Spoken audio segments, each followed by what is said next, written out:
With the volume and diversity of today's maritime regulatory environment becoming increasingly complex, there's an even greater need for specialist advice in winning the global race against climate change. Law firm HFW is an experienced hand in navigating the challenging straits of compliance and carbon reduction.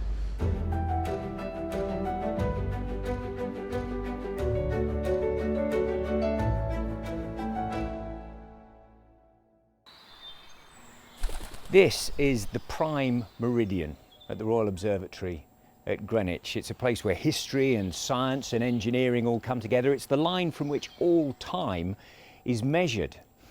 But time is running out for all of us to cut carbon emissions if we're going to mitigate the worst of climate change.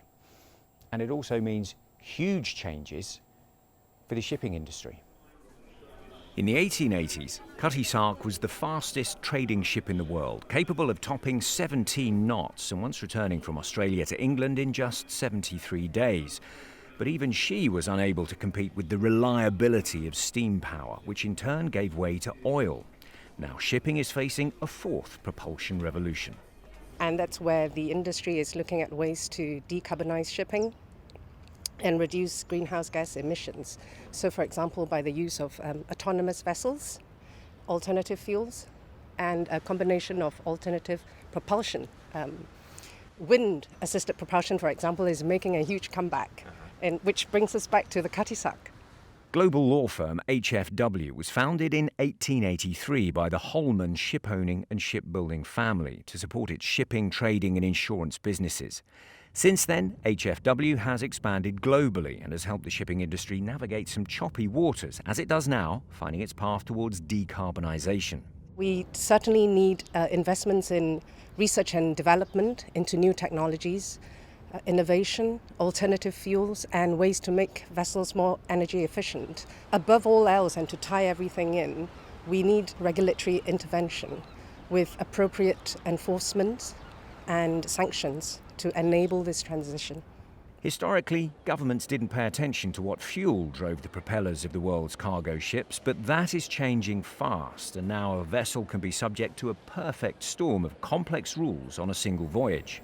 Which would involve, on the one hand, global regulations that are imposed by MARPOL on the vessel, but it will also have to comply with other EU measures, a series of EU measures, including, but not limited to, the EU Emissions Trading Scheme, and also Fuel EU Maritime.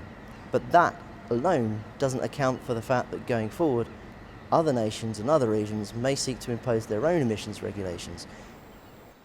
Now, just across the River Thames from Greenwich, you can see the financial districts of London and the city. And something that's being talked of more and more these days is ESG, environmental social governance. And the idea is that big business must take its corporate social responsibility seriously or potentially face enormous economic consequences. There will be plenty of Kodak moments along the way, but those will cause much opportunity and also scope for both technical and financial innovation in this space. The shipping industry will find increasingly that there will be a strong link between what's good for the shipping company itself and its fleet and what's good for the wider environment.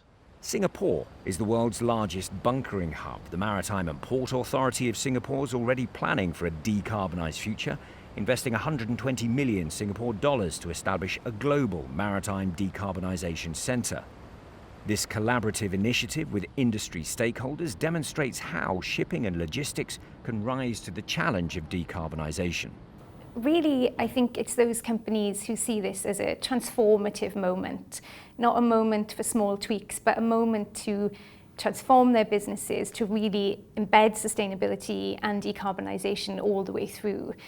And as part of that, I think we need to see companies transform the way they work together, because the only way to achieve decarbonisation is through collaboration and to really have a whole of supply chain solution.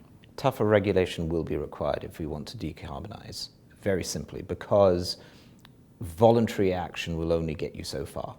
And in the absence of regulation, no one's willing to pay the price that is required in order to decarbonise.